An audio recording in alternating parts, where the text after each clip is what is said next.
Number 5, Job Simulator. In the future, robots have taken over. They do all the jobs now, so humans sometimes can be tourists and go see what it was like to have a job again. This is still number 5 on the top selling games on the Oculus store. Likely a lot of people who are new to VR, got their headsets for Christmas, are still getting this game, or people are revisiting this classic. The game has about a 4.7 rating with almost 15,000 ratings. 80% of those are 5-star ratings. People absolutely love Job Simulator. It's almost impossible if you're in VR and you haven't heard of this, but basically this is a game that involves only real-world locomotion. You are in your cubicle, you are in your kitchen, you move around yourself, so there's no risk of motion sickness. You're checking out what these humorous takes of these jobs used to be, while robots are trying to walk you through what we've done before. They've added additional modes like unlimited overtime and other things, but this is really a fun game just to play around with friends. It's a great game to show off for people new to VR, and if it's something you don't already have in your library, I will leave links in the description. I'll get you 25% off any of the games in the list today. Job Simulator number 5 in top selling right now, and for obvious reason. Number 4, Among Us VR. Among Us has moved down a few spots, still number 4 on the top selling games list at the moment. Of course, a VR remake of the popular game where you are betraying your friends, either playing an imposter or trying to fix your spaceship. Ultimately, the best liars usually win the game. Among Us VR has been out for a little while, and if by some reason you don't know what Among Us is, it's a party game. You're playing multiplayer with other people. You have tasks if you're a bystander, but if you are the imposter, you are trying to secretly kill all the other people on the ship and betray them all without getting caught. People get to vote in between rounds or whenever anybody calls an emergency meeting, vote on who they think the imposter is among us and see if they can eject them off the ship and then they win, or if the imposter or imposters are able to kill everyone else, they win. The game is down to just under a 4-star rating, actually, with about 4,000 ratings. Most of those lower ones citing it's a multiplayer game and the community that comes with it can be really rough. Can be a lot of toxic people there, kids, harassment, all kinds of things mentioned in the reviews. A great game if you have a crew of friends that are going to get in it with you, but unfortunately because the VR side was developed just for VR, this is not playable with someone who's playing on their phone. There is no cross-play there. If you can find the right crew of people though, Among Us VR I've had some of the most fun in. I would highly recommend checking it out. Number 3, we've got Beat Saber showing up on the list again. It bounces around a lot in the top 5, but of course as people are buying new headsets, Beat Saber is one of the main go-tos and was coming free with headsets for a little while before Christmas. Beat Saber, of course, the VR rhythm game that pretty much everybody knows already. You're listening to your favorite music, you've got blocks coming at you with different colors, different arrows, and you have a lightsaber in your hand that you are hacking and slashing these blocks to the beat of the music. The game, of course, has had multiple song packs released on it, so that $30 price tag can really add up when you are buying these extra song packs. There are other options, but we can't discuss those apparently in this video. Beat Saber is one of the highest reviewed games on the Oculus store with over 47,000 ratings and about a 4.6 rating. Of course, a huge amount of those are 5 stars, 78%, and only 5% of people giving this a 1 star, but for different reasons. Certain updates made them lose some of the tracks they had bought. Sometimes they update tracks and make little changes and people don't like that without knowing. And by the most recent reviews, it does look like the score is actually dropping a little bit because the spring update affected so many people's maps, lost some of the songs that they had loved. It seems like the score is a little on the downturn as a result of that. It'll be interesting to see how Beat Saber reacts, if they add anything back, change anything, or if they just keep on doing what they're doing. But either way, it always ends up as one of the top sold games. Number 2, Blade and Sorcery Nomad has actually continued to climb up this list, being sold more and more. Blade and Sorcery is a medieval fantasy sandbox that puts you back in time fighting all different enemies in different situations, but is most popular for its main just sandbox mode with its physics-based combat where you're throwing around enemies, stabbing, slicing, and they continue to add updates again and again to this game, including dismemberment and some other things I will probably get demonetized if I continue to talk about, but this is a really fun game. Rated mature 17 and up, it's at about a 4.3 rating with over 30,000 ratings on it. People, of course, giving it a lot of 5 stars at 72%, but people citing in the lower reviews, updates broke it, updates messed it up, new glitches that are causing problems in the game. Keep in mind, this may also be due to people modding the game, which does always affect the way it will update in the future, but a lot of the recent reviews are citing troubles with some of the more recent updates. I haven't visited Blade and Sorcery in a little while, but I will say this game is just absolute fun. When you have friends over and you put them in this game, you see a side of people come out that you may have never seen before. It can be a lot of fun, but be warned, you might be afraid of your friends after watching them play this game. Now, because this 5 is the top 5 selling on the actual Quest store, it doesn't include App Lab and it doesn't include free games like Gorilla Tag. That said, I wanted to give an honorable mention though to Ghosts of Tabor. Although this game is currently in early access beta and is only on App Lab at the moment, it has got almost 1,500 ratings for barely being out for a month. If we were able to see this in the top selling list, I'm sure this would be up there because that is a ton of reviews for its first month. It's an extraction-based VR FPS FPS, PvP, and PvE modes compared a lot to an Escape from Tarkov VR or even a DayZ VR. Ghosts of Tabor is a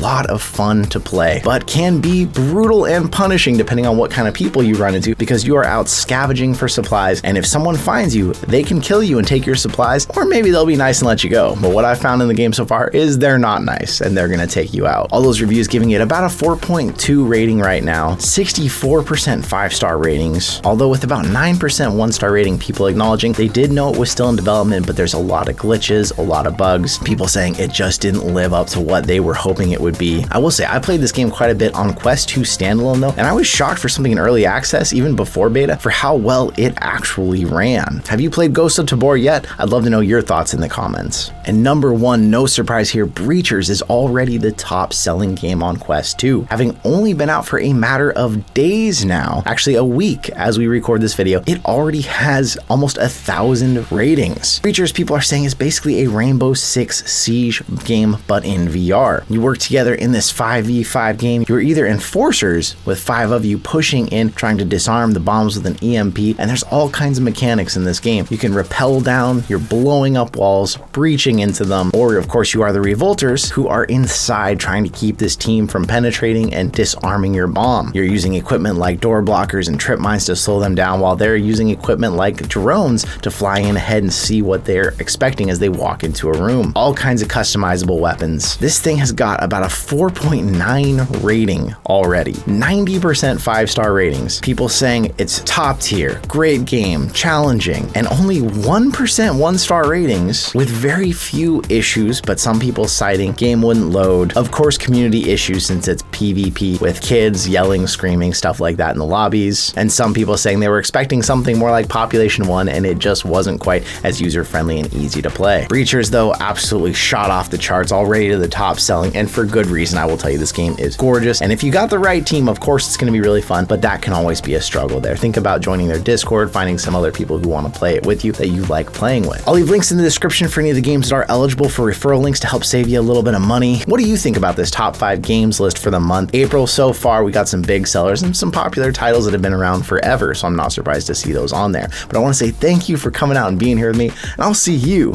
in another reality.